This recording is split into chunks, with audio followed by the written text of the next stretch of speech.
We pay respect first. Namo tassa bhagavato arahato sama sambuddhassa. Namo tassa bhagavato arahato sama sambuddhassa. Namo tassa bhagavato arahato sama sambuddhassa. Happy New Year. Happy New Year, everybody. So, we are studying this book, What the Buddha Taught. Or this is a paid version. So there are complimentary books or complimentary, you can download that too also. So we are on to chapter 3. Talking about the second noble truth. But I wanted to recall with you what we talked about last time. We talked about dukkha. Dukkha means you can actually define dukkha in many ways. Most of the common ways that you hear about defining dukkha is sufferings.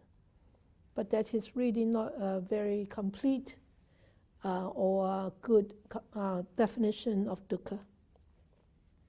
Dukkha could mean dissatisfaction, unhappiness, or sort of emptiness, or sort of miserable, or really suffering, or lamentation or grief. That could all be included as dukkha. So there is actually a very good passage in the book from the last chapter. It's actually the last third paragraph on the last page 28. I think it's the same. The pages are actually the same. That's a good thing about complimentary copies and paid copies, so that I don't have to look for your page. So it says on the second paragraph, 6 lines down, it says, being impatient or angry at suffering does not remove it. I just love this sentence, because a lot of times when we actually encounter dukkha, a lot of us get very angry or deny or sad, and it reminds us that, being impatient, being angry with dukkha really doesn't help you. Actually, it really could be a big obstacle if you start to react like that. It not just not helping you, it also could exacerbate the whole situation. As it says, on the contrary, it adds a little more to one's trouble and aggravates and exacerbates a situation already disagreeable. So think about ourselves. Have we encountered similar situation like this? When we encounter dukkha and we don't like it, right?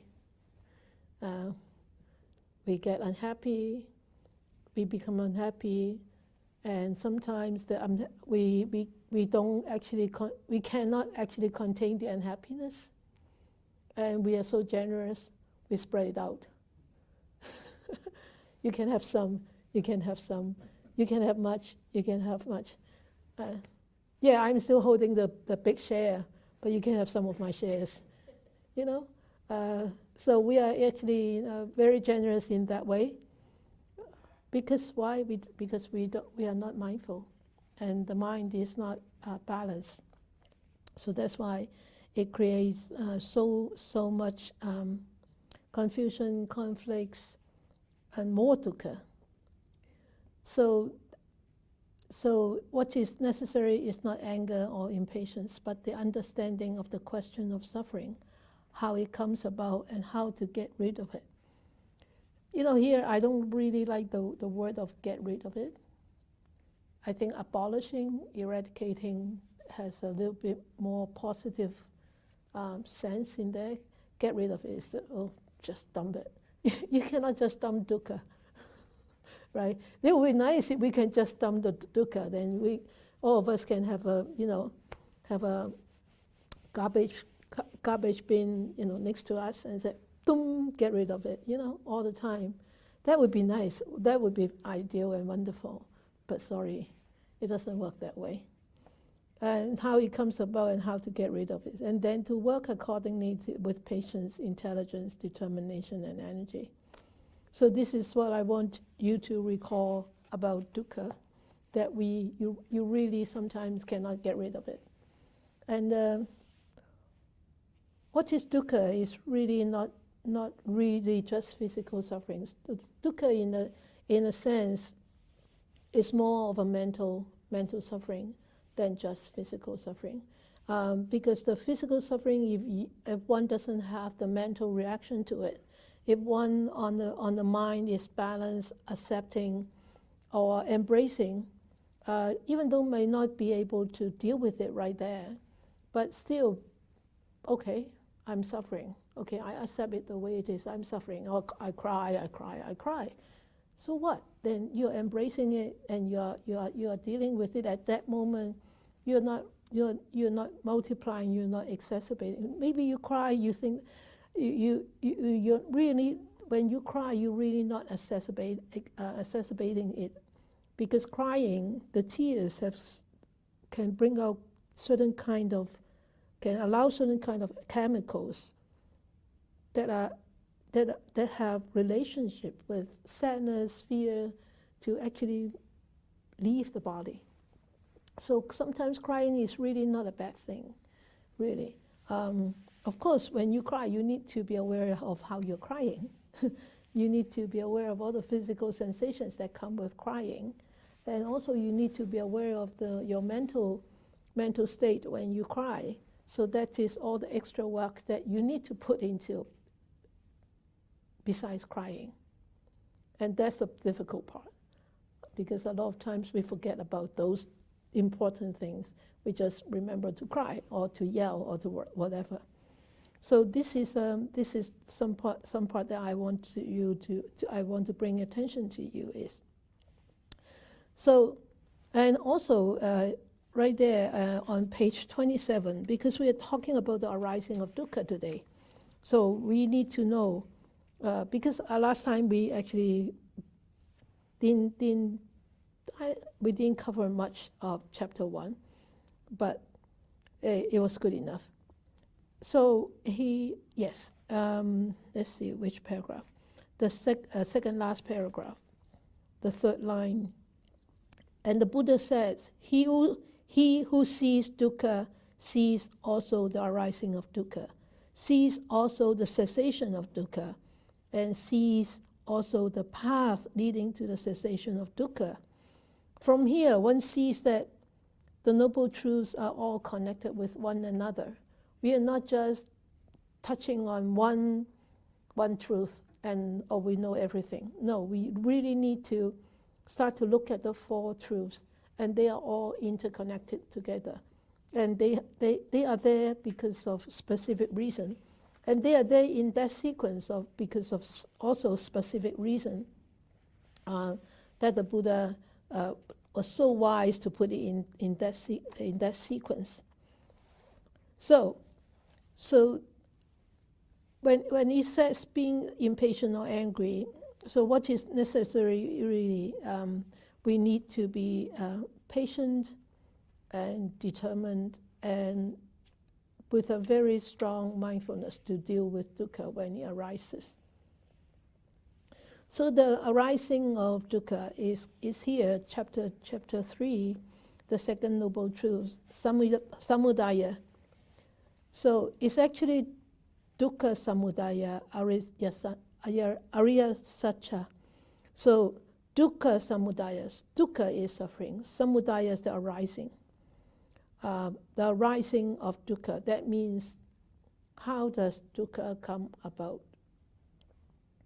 So the cause of dukkha is here, is said in this second paragraph. It says, it is this thirst which produces re-existence and re-becoming, and which is bound up with passionate greed, and which finds fresh delight now here and now there, namely thirst for sense pleasures, thirst for existence and becoming, thirst for non-existence.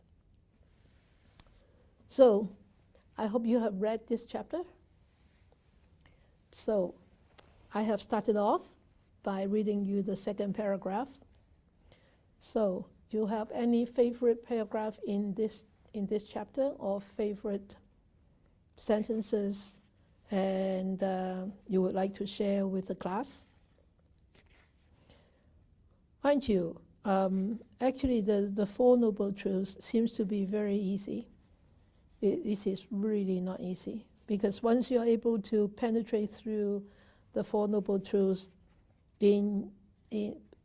practically, not just literally, practically, like in your daily life, in your human life, you have attained a very high level of achievement.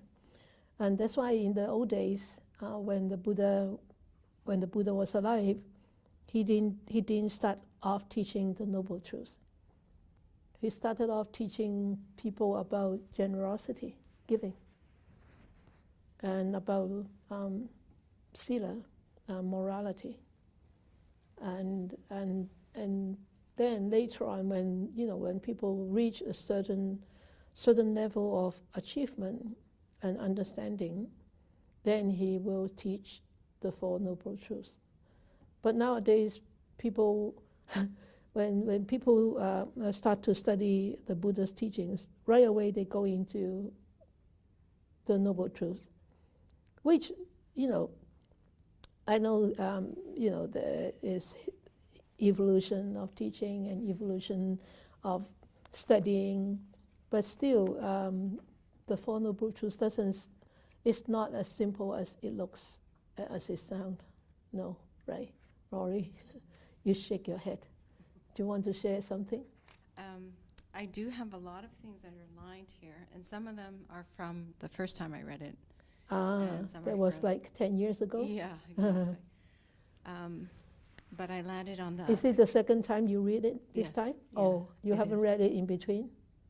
I have looked at certain...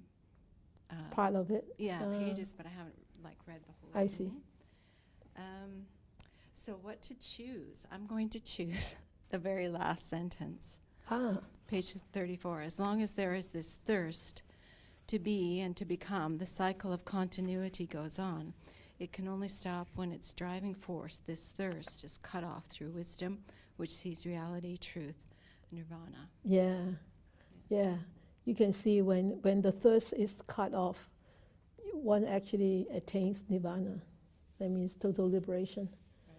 Right. And such an easy sentence. So it just rolls easy, off isn't the it? tongue, so that's honestly, why it's so misleading. Oh, so easy, right? Yeah. That's why people got constantly asking, Am I getting there? Will I have experienced nirvana? Or when can I get there? Or I have this experience. Is that nibbanic experience? I said, I don't know. I haven't experienced nibbana myself, so I can't tell you. Right? So yeah, it sounds so easy, isn't it? But it's so difficult. Yeah. And if you remember what we actually study in this book, in the Buddha's words, when we study about the Buddha attaining his enlightenment on the night, that he attained through understanding of the Four Noble Truths. So that look at the Buddha, he has practiced for so long, eons of life. And with his wisdom, he found these teachings so profound. And that's why he said, my teaching is not because he created it. He rediscovered the truth of existence, of the phenomena of the whole universe, of human, of non-human, everything. So he rediscovered the truth pertaining to existence. But he didn't create this truth, because this is the truth of the nature. So he said, my teachings are so profound, nobody will understand, and people wouldn't listen to it, and they won't be able to practice. They won't be able to practice. That's the most important. They may be able to understand the words, like you and me. Oh yeah, as long as there's this to be and to become, the cycle of continuity goes on. Yeah, we read it. We can read it 1,000 times. It still reads the same. But practically, on our level of awareness, on our level of wisdom, on our level of morality or generosity or samadhi, are we able to do that? Are we getting there to not to be and not to become? Right? Yeah, it's really difficult, not easy, but it doesn't mean it's impossible. So my favorite line is page 31. The last paragraph, 2, 3, 4th line down, or 3rd line down. We must therefore clearly and carefully mark and remember that the cause, the germ of the arising of dukkha is within dukkha itself and not outside. And we must equally remember that the cause, the germ of the cessation of dukkha, the destruction of dukkha is also within dukkha itself and not outside. Yeah, that is my favorite lines too. Yeah, dukkha, a being, a system, a thing or a system, if it has within itself the nature of arising, 31, page 31, the last 4 lines. The nature of coming into being has also within itself the nature, the germ of its own cessation and destruction. And it goes on, it's at dukkha, that means the 5 aggregates, that means it's, this physical body has within itself the nature of its own arising and has also within itself the nature of its own cessation. Yeah, so we are, well, dukkha, yes, is within our life, but the cessation of dukkha is also within this life, inside, within our life. And so in the teachings, it is said, karma, the actions is the field, like the field, like the dirt, like the field. And the consciousness are like the seeds. You know, the consciousness, the eye consciousness, the ear consciousness, the nose consciousness. These consciousness are like the seeds and being thrown into the field. But craving is the moisture. And craving constantly adds water, adds sun, adds fertilizer to the seeds. So the seeds have these nutrients to pop up, to sprout, to grow, to bear fruits. So this karma, who performed the karma? We perform the karma. Who has this consciousness? I have this own consciousness. My consciousness, I cannot give my consciousness to you, nor you can give your consciousness to me, right? So the seeds are my own seeds. The karma is my own karma. And the craving, I cannot give my craving to you, although I can encourage you to crave with me. Hey, let us go for Dairy Queen. I can have 2, you can have 3. He said, no, you can have 4, I can have 1. Yeah, right? We can encourage each other to crave or not crave. but I really cannot crave for you, or you crave for me.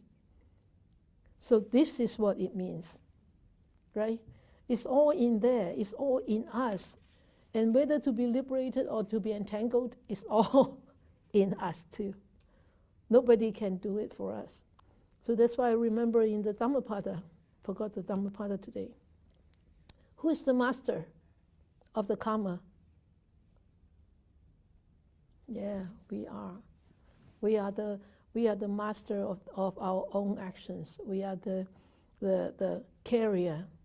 We shoulder them ourselves. Nobody can shoulder it for us. Thank you, Eva. That's a very, very good. Those are very good lines.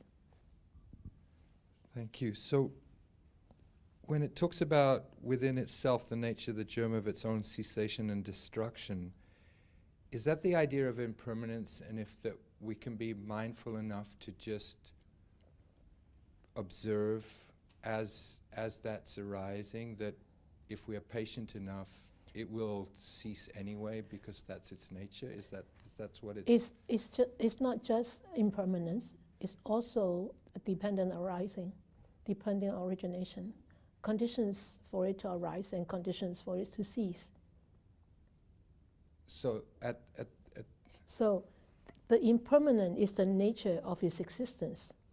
But how would it come about is all these conditions that come together to make it favorable for it to come about, right? For it to exist. And if one of the conditions is missing or gone, then what? It starts to disappear. So these are the conditions that bring its existence or to non-existence.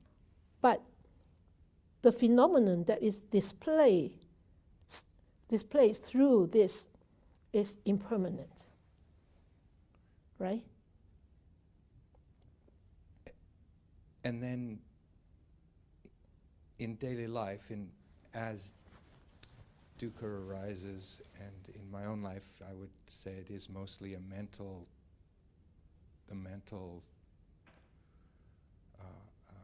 suffering. But if I'm aware of it coming, then what do I do? Or what can you do? What can I do at that point when I can feel it? There it is. That dukkha is not just merely mental suffering. Dukkha can be physical. Yes. It can be physical, but it can be physical plus mental. Right. And the mental could aggravate and exacerbate the physical. Right. You can see that very, very vividly in end-of-life patients, especially with cancer patients.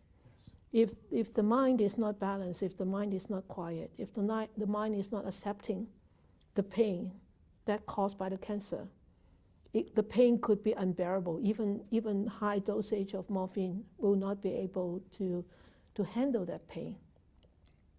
But if the mind is calm, has been trained, and knowing just to observe the coming and the going of the pain, or the nature of the pain, what kind of pain it is, how does it feel, how does it travel? If one can maintain that high level of awareness and that high level of balance, mental balance, that one you can see a lot of time these patients require way less morphine. Why is that? Because they remove the mental pain. And whatever that is left is just the physical. And a lot of times the physical pain is way much easier to handle, way much easier to deal with than mental pain plus physical pain.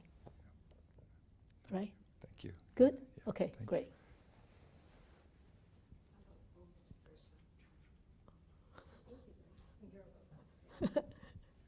Yeah, I initially... Okay, Ma, you next, okay. Yeah. Oh, sorry. No. Russia, go ahead. I initially wanted to share the same sentence about things arising, and therefore it's within their nature to have cessation. I find comfort in that because I think it makes it easier to accept the fact that things will go, things will stop. I think I've just found that comforting. But since that one was already taken, another line I found quite beautiful was, when the aggregates arise, decay and die, O bhikkhu, every moment you are born, decay and die.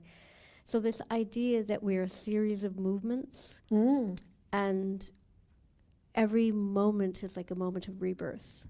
Yeah, I think true. that's also very hopeful and very encouraging, that we get that opportunity every moment. Yeah, that becoming is not so scary, right?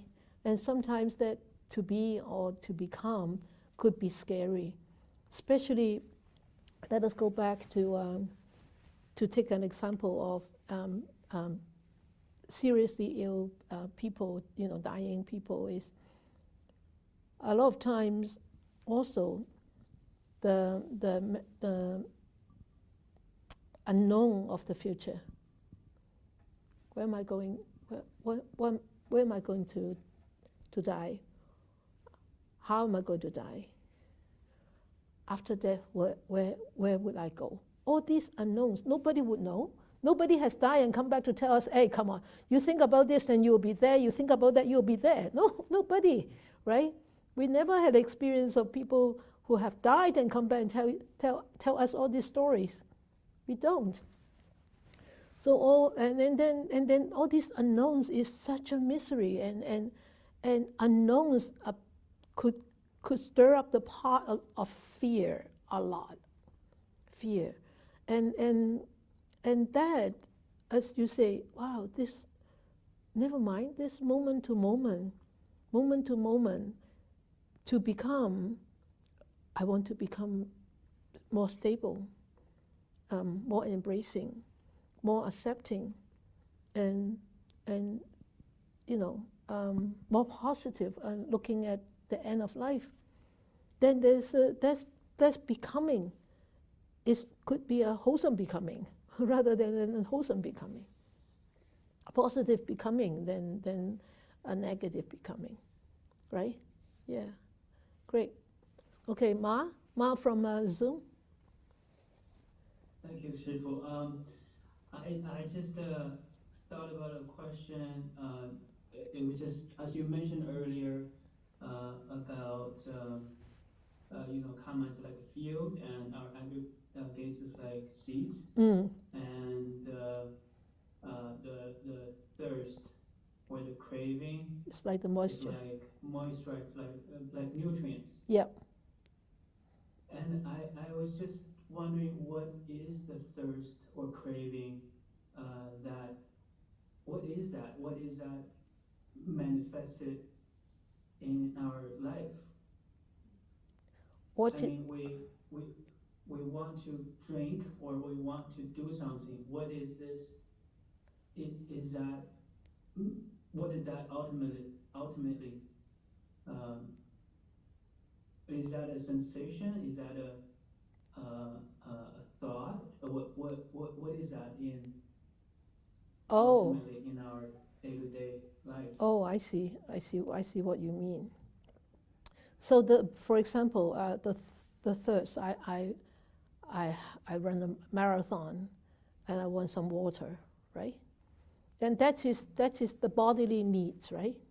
The body needs the replenishing of water, because it's sweated, it's so hot, so it needs, physiologically, it needs the water to dilute all this acid while a person runs marathon. So that's a physiological part. And because you keep running, and this whole body gets so hot and all that, so you need to cool down. That's also a physiological part. But also, sometimes it could be a mental part, because, this is very dry. I need to drink some water to sort of like make it feel better. Especially when you know that when you start to cough, one thing the people will ask you, do you want some water? Right? Mm-hmm. Why? Because they think, coughing could be soothed by having some water, like getting it wet and all that. So that is also physiological. But that could be sensational, could be on the feeling, on the level of feeling. So that is physical. So it really doesn't matter whether it's physiological, physical, or mental. What it matters is, the most important part is actually the mental part. Because why? If the craving is not being fulfilled, no matter how trivial the thing is, it's just the water, right?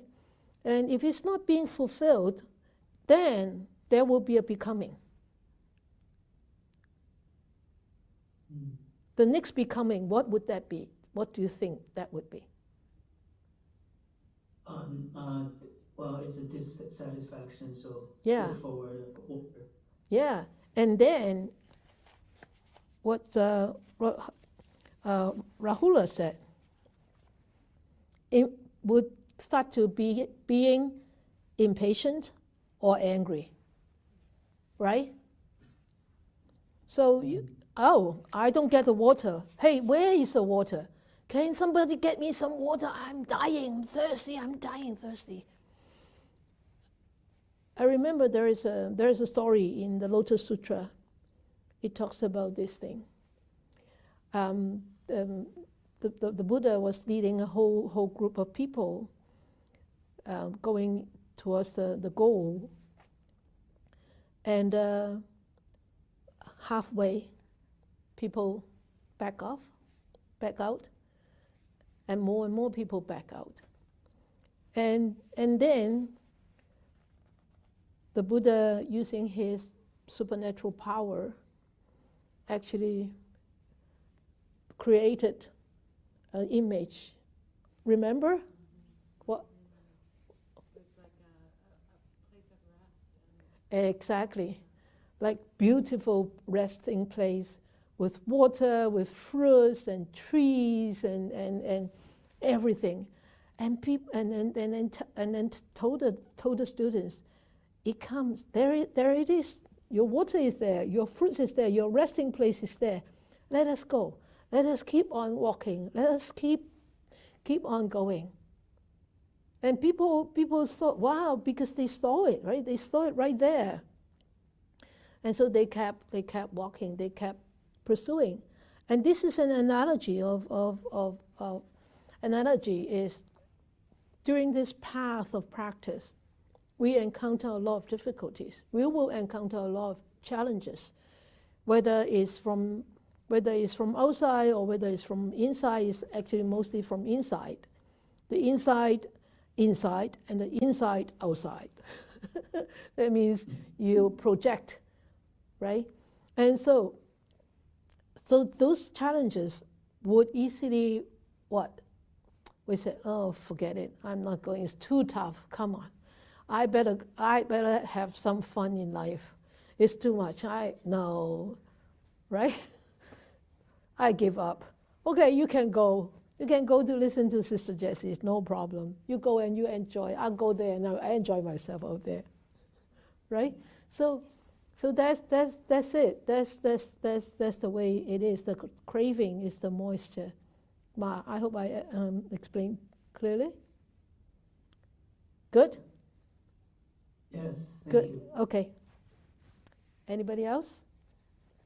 Fasha. Can I just ask a question about what Ma Ma was asking? was asking. Can I ask a question in reference to that? Sure. Okay. Sorry. So I understand this idea of an unwholesome thirst that leads us to frustration and dissatisfaction. But on the opposite side of that, there is, and this is a question, there is a wholesome thirst where, so if you find that something is bringing you contentedness and bringing you equanimity, is that not a wholesome becoming? It is. Yeah, okay. Yeah. I wanted to clarify. Yeah, it is. Yeah, wholesome and unwholesome. Yeah. So, if without this thirst, of course, when he says thirst here, he says about there are different kind of thirst. You know, the thirst of sensuality, thirst of thirst of form or thirst of formless existence, right? It says in here. So different kind of thirst. So if it is a thirst of sensuality, and if it is not being fulfilled, like the water, it's not you don't get the water, but you don't get angry, then it is not a thirst, isn't it? You're not reacting to it, so it's not a thirst. Okay, so craving will arise when there is delight and attachment. And Samyutta Nikaya, this might not be very appropriate, but I think it is a good, also good story. It's in a sutta called the leash. I don't know whether you have heard about the leash. It actually says the great ocean dries up and evaporates and no longer exists, but still I say there is no making an end of suffering for those beings roaming and wandering, unhindered by ignorance and fettered by craving. And it says, there comes a time, because when Sindaru, the king of mountains, burns up and perishes and no longer exists, but still I say there is no making an end of suffering for those beings roaming and wandering, unhindered by ignorance and fettered by craving. And he said, it's just like a dog. That's why it's called the leash. It's just like a dog tied up on a leash was bound to a strong post or pillar. It would just keep on running and revolving around that same post or pillar. So too, the uninstructed worldling regards form as self, feeling as self, perception as self, volitional formations as self, consciousness as self. These are the 12 links. And he just keeps running and revolving around form, around feeling, around perception. As he keeps on running and revolving around them, he is not free from them. So he's not free from birth, he's not free from aging and death. But the instructed noble disciple does not regard form as self, and does not regard feeling as self. But you would say, I don't regard feeling as self, but it does hurt. It does hurt. But remember, I can't remember which sutta it was. The Buddha said, it is a sensation. It is just a sound. A sound is a sound. A sensation is a sensation. A smell is just a smell. But when we start to attach or like or dislike it, then it becomes a noise or a very pleasant sound. It becomes very pleasant food or yucky food, you know? So he said that is an instructed noble disciple. Then he no longer keeps running and revolving around form, around feeling, around perception. As he no longer keeps running and revolving around them, he is free from them. Then he is free from birth, aging, and death. In the future, we will spend maybe one night, one evening talking about the 12 links. Although most of you have heard about the 12 links many, many times. But every time you look at it again, you understand a little bit more. And the more you understand about the 12 links, the more you'll be able to use it in your daily life to remind yourself, oh, this is one of the links. Can I come out of it? You know? And I think it's worthwhile to spend some time studying that 12 links or exploring the 12 links. So when we talk about craving for sensuality, so that's what Walpola said on 29th page 29.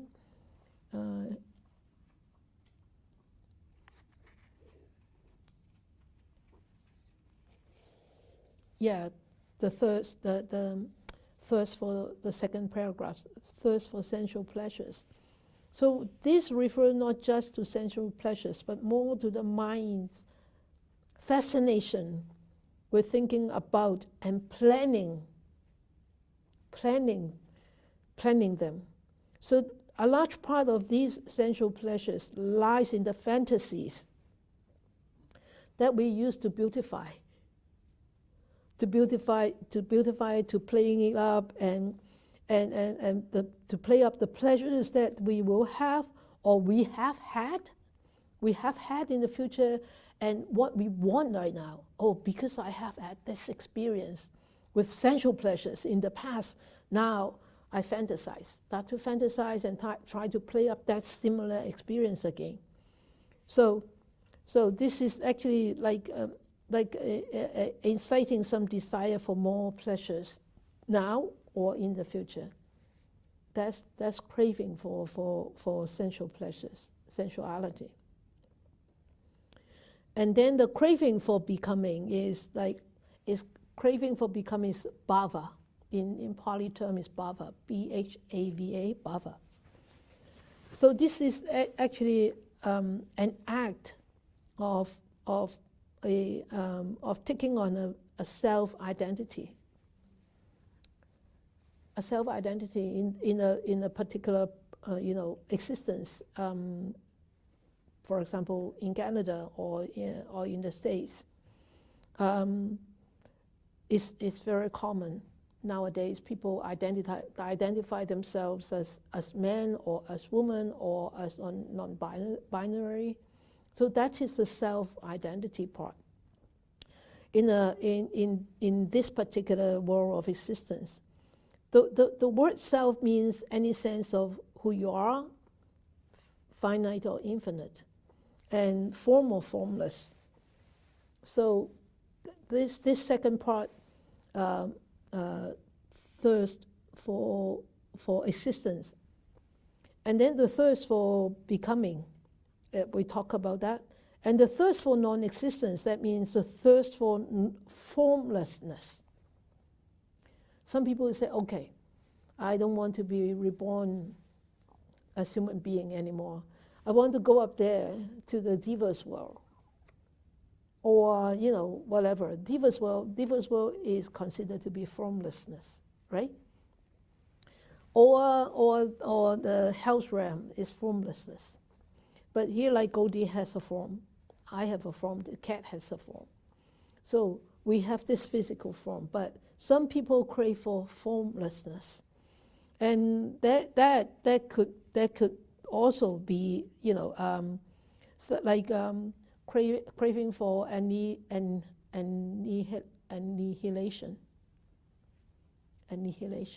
So this could also create quite a bit of difficulty, quite a bit of thirst. So we have to constantly check on ourselves. Oh, what am I craving for now? And where does this craving going to lead me to? And how is it going to affect my life? And how is it going to affect the well-being of myself? And how is it going to affect my level of happiness?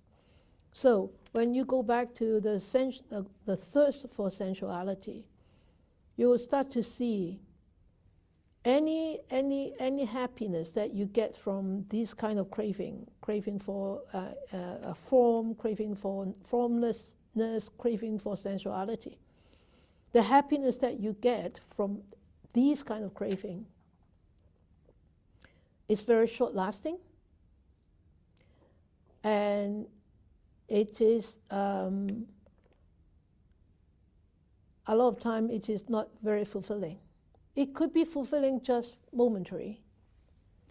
So that's why the Buddha said, if you really need to have this fulfilling happiness and deep happiness, you need to start learning to meditate. Because that joy, that inner joy, the joy from inside, the joy from purification is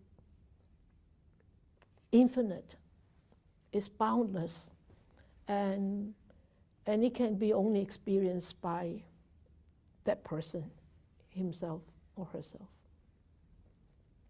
So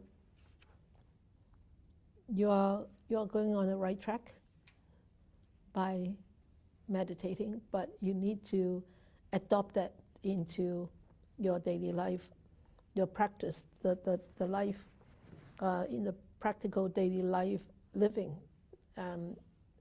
You need to live it with a meditative mind. Though you're not living it in a meditative posture, sitting posture, but you have to have this meditative mind, this mindfulness, trying to keep that mindfulness going, in your daily life. Okay, so I want to ask you then. So it says in page 30, it says, there are 4 nutriments in the sense of cause or condition necessary for the existence and continuity of beings. First is the ordinary material food. Second is the contact of our sense organs, including the mind, with the external world. And the third is consciousness. And the fourth is the mental volition or will. How do you interpret this? Have you experienced these 4 kinds of nutriments? How does it affect your life, or has it affect your life? The 4 types of food we could call 4 different types of food. The first type is the physical food, like our food, the hamburger, the salad, the milk, the yogurt. Those are ordinary material food. And the second one is the contact of our sense organs. That means our sense doors, including the mind. Of course, the sense doors will be contact with the outside world, right? With the outside world. The eye seeing the cheesecake, the nose smell the cheesecake, or the eye seeing a beautiful woman walk by, or the ears hear loud sound, like just this past 10 days meditation course that we had. One student came to me for an interview, and he said, Sister Jessie, I'm so honored to be here doing this 10-day course. But he said, I have a lot of craving arising. I said, why? He said, these aeroplanes going by all the time. He said, I used to fly from Vancouver to Chilliwack. Now I can't fly. I said, why can't you fly? I don't have a, no, he didn't say that he don't have a license. He said, I just don't fly anymore. I said, you can go back to fly. So then it quench your thirst. He said, no, my nephew is learning to fly. I said, your nephew is learning to fly doesn't help you quenching your thirst for flying, right? So this contact of sense organs, he's meditating. He was meditating there. Very, very, it seems to be very strong, right? Closed eyes, good posture, and everything, so strong. But yet, the ears have gone to the engines. You know who I'm talking about? You probably guess who I'm talking about. So funny. And I always say to my students, they always say, oh, he's snoring. When they share a dormitory, he's snoring. I said, his snoring is none of your business. Why did your ears go to his snoring? And they all look in awe. What? What did you say? No, it's their snoring travel to my ears. I said, no, it's you going to the snoring. It's you gone into the sound and turning into a noise. And because you turn it into a noise, that's why you get agitated, irritated. Darn, I can't sleep because it's so loud. And when I taught in Beijing at that time, I could hear the snore, even across the room, at the end of the corridor. And I thought, darn, wow, the student who is sharing the room with that student is going to have a hard time. So next day he came to complain. He said, the whole night I went out and I made myself tea, kept drinking tea to keep myself awake, rather than going back into the room and hear him snore. I said exactly the same thing like what I said just now. I said, his snoring is his business, it's not your business.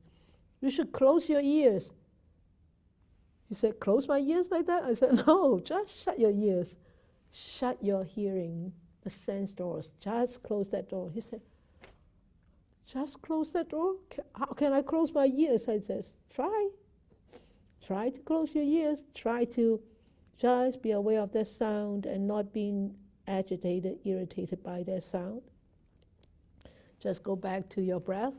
Go back to your body, touching the mattress, and see if you can fall asleep tonight.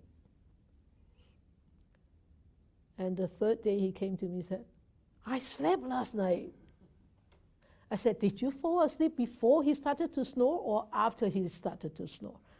He said, after he started to snore, I could hear the snore, but I remember your words, and I just be mindful of my ears hearing this snore and not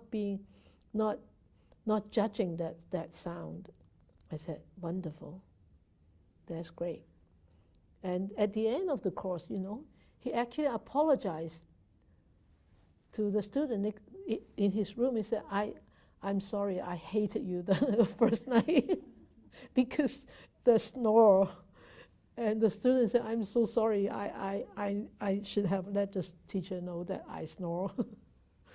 But anyway, it's really a lot of times it's our sensors. We open our sensors and let all those messages flood in. So that's why the Buddha said, mindfulness is the gatekeeper. Being mindful, you should know, you would know what to who to let it come in, who not to let it come in. So mindfulness, being mindful, is the gatekeeper.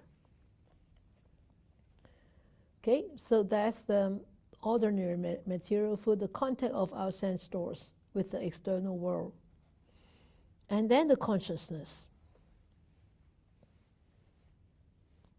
So the consciousness is the eye consciousness, the ears consciousness, the nose consciousness. So these consciousness will allow the messages to come in to this mind, to this existence. And then right there's this perception that starts to work. Oh, this is a snore. And then we'll start to have the reactive behavior. Then there was a feeling, oh, I don't like this feeling. This very loud, really loud. The feeling of loudness. And then we'll start to have this sankhara, that reactive behavior. I don't like this. I am not going to sleep. If I don't sleep tomorrow, I can't wake up and I cannot meditate. The whole line of becoming, isn't it? Whole line of becoming, a whole stream of becoming, future. It's all because of this consciousness. And can we actually try to transform this consciousness? We can actually transform the perception and also and transform the reactive behavior. We can actually change the reactive behavior, and we can create a new consciousness. I'm not reacting. I'm just being mindful. You can still hear the snore.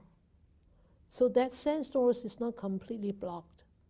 You can still hear, but that consciousness is just hearing it. That ear consciousness, just hearing it.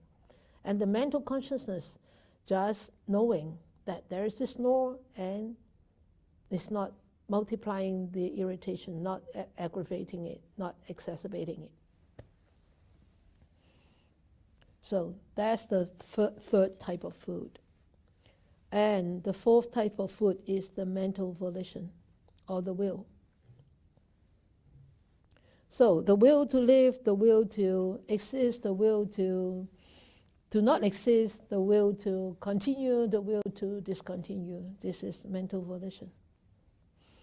So this actually creates the roots of existence and continuity, and striving forward either wholesomely or unwholesomely. So this mental volition is very tricky, very tricky. And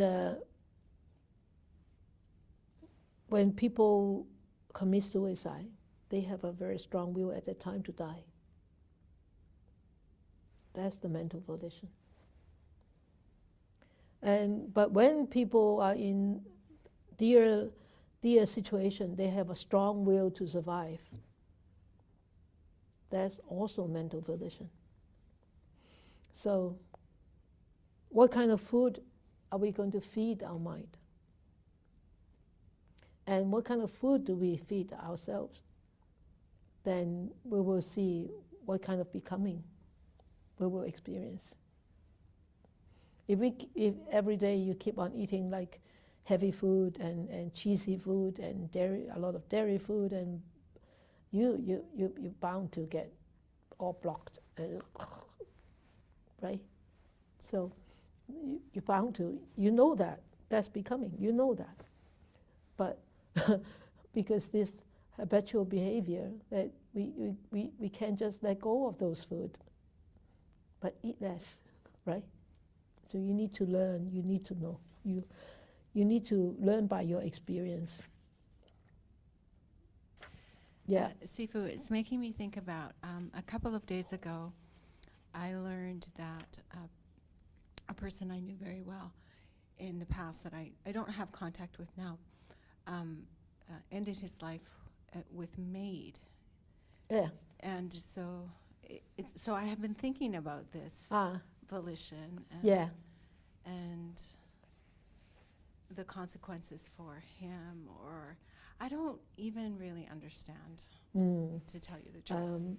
For those who might not be familiar with the word MAID, is medically assisted in dying.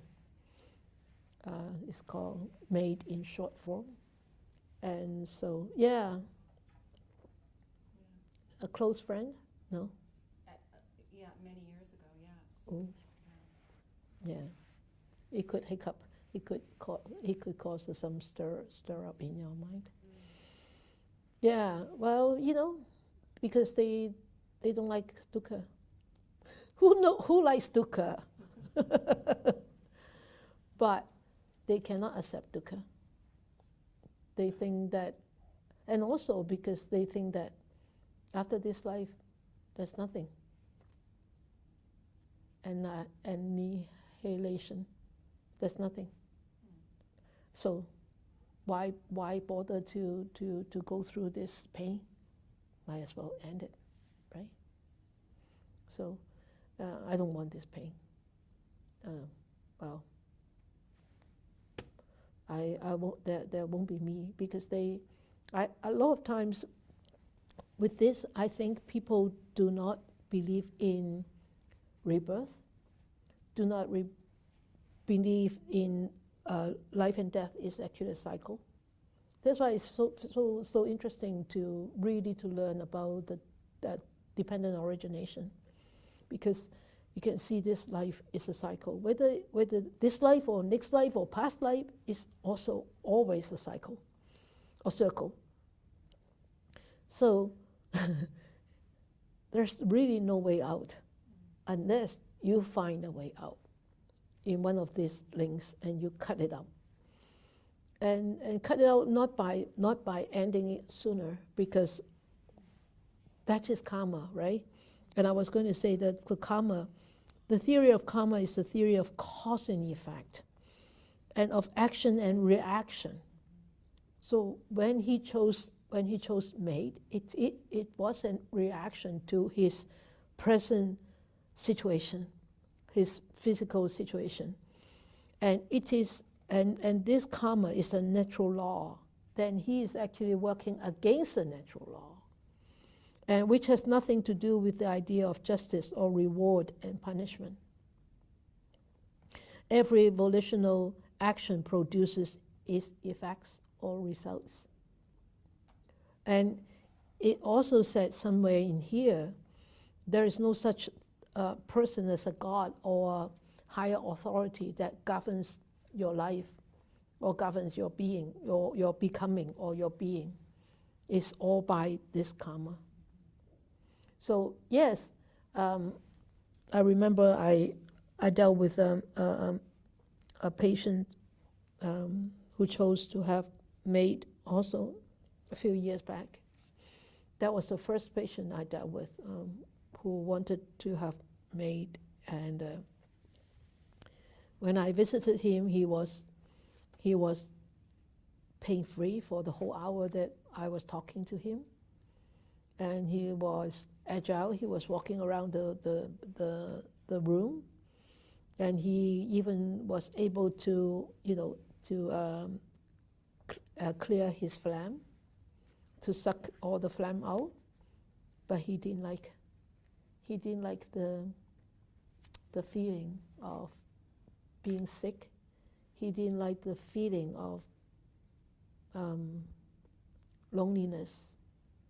He didn't like the feeling of pain. He didn't like the feeling. I think he was in a lot of despair. Broken family, broken marriage, and broken relationship with children.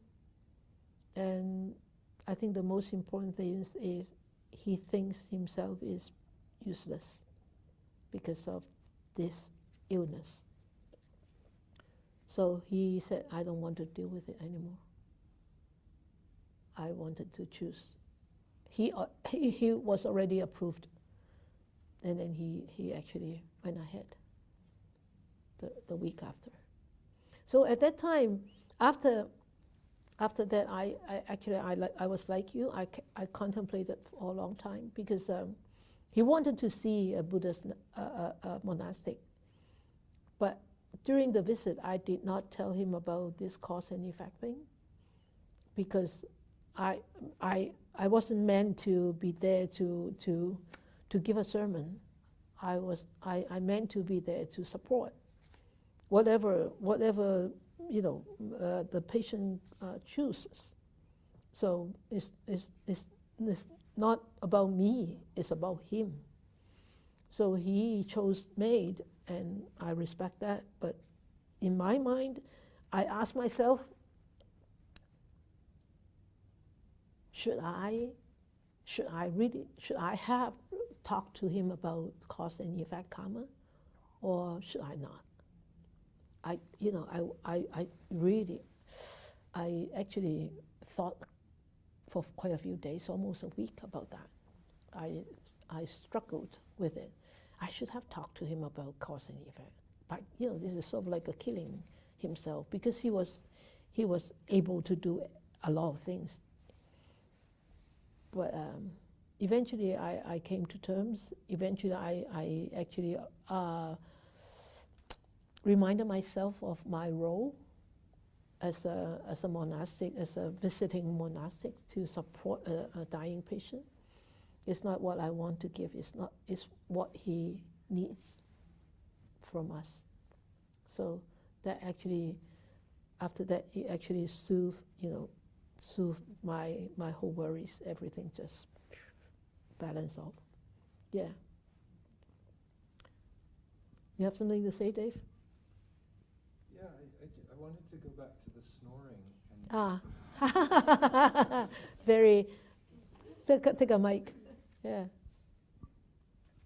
And I wondered about how you might think about the idea of giving metta to the snoring.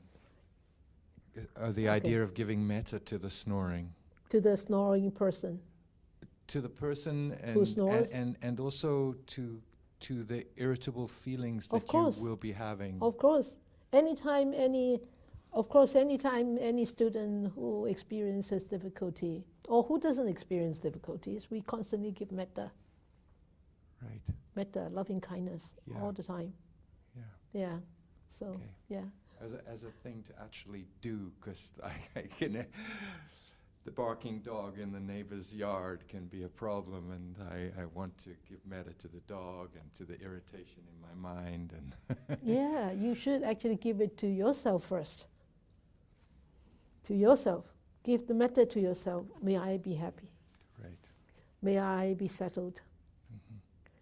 And then when you are settled, when you are more quiet, then may the dog be happy. May you be peaceful. Right? Yeah, that you need to give metta to yourself first. You have to really love yourself first, because you are the one who been irritated. Right. The dog barks. He doesn't intentionally want to irritate you. Right? He is a dog. So he doesn't know, oh, wow, Dave is irritated by my barking, so I bark more or I bark less. No, right? So you have to love yourself first. You say, may I be happy, may I be peaceful, may I be less irritable. Then when you're settled, then the metta you send out will be effective. But if you're irritated, Yes.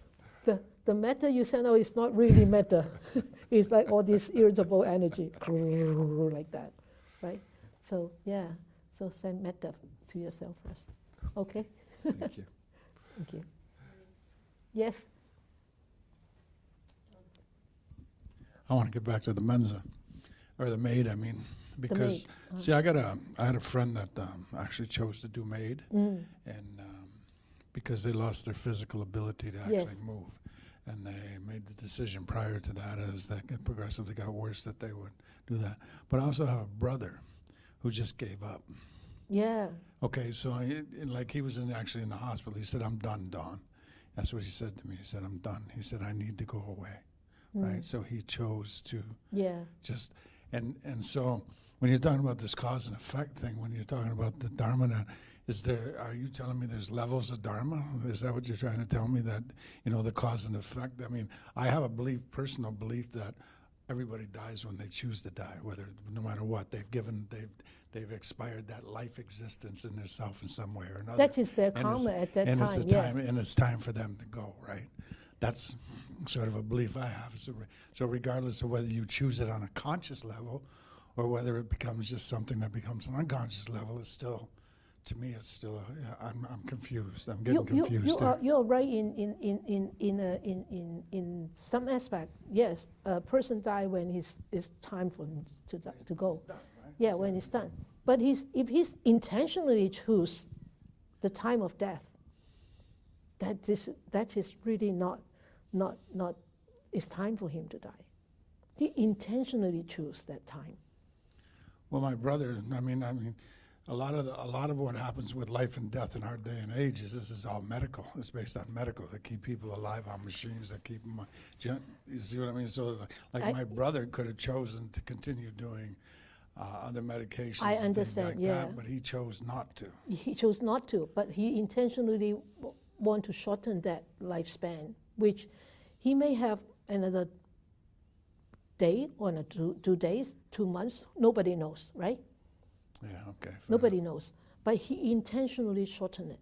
He intentionally ended there. I just want to end it there. So whatever that is left, he's supposed to live on. He still need to fulfill that in one of his next life. Okay, so is that the same with the maid? Then with what you consider maid? Whatever. So it's just that, you know, even though they chose to end it life, they just have to carry that through their next, on the continuity of it. That's how I feel. That's how I understand. But if he chose the maid without a lot of negativity. With the what? Without a lot of negativity. Okay. Then it's a different story. This person was incapable of functioning at the end when they actually had the maid done. Yeah, I know. Yeah. So if he has a lot of negativity, I'm the hell with my life. I can't go on anymore. I hated this. Even though he chose the maid, whether he chooses or not, at the time of death, that death consciousness is going to lead him to the next moment in next life. You know what I mean? When we talk about the 12 links, you will understand a bit more. Because with consciousness, there are different kinds of consciousness. There's this linking consciousness, linking this life with the last life. Okay?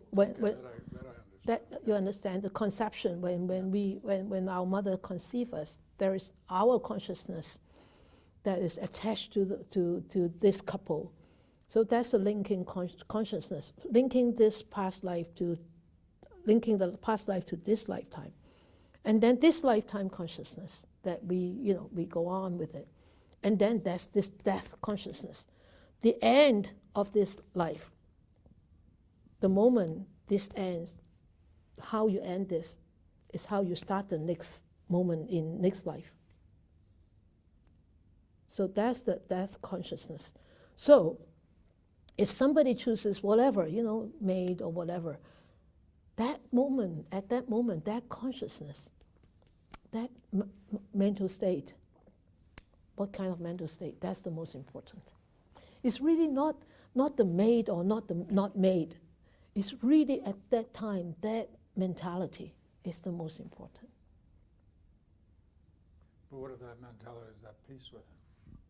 Like, how are we to say whether their consciousness isn't at peace with it?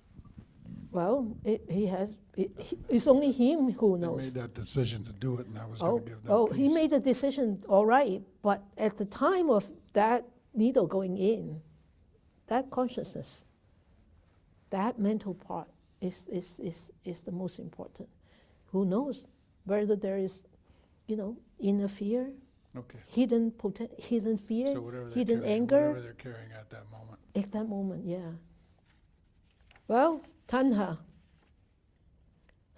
craving, thirst. It produces re-existence and re-becoming. And our becoming depends on how we actually live at this moment and how our mind deals with this moment. The past is long gone, but the future hasn't come. But here, right now, right here, how we deal with this moment on the mental level is the most important, because it becomes. Okay? Thank you. So, you have any more questions? Any more sharing? No? Okay, all right.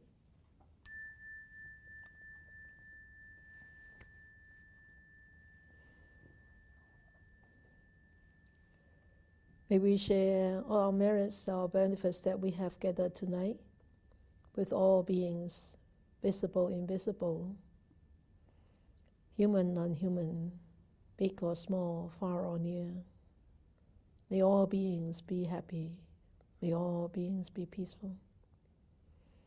May we wish more and more people will encounter the wise words of the Buddha, study them, understand them, practice them, help themselves to liberate from their own difficulties, entanglements, and be ultimately free, happy, and liberated.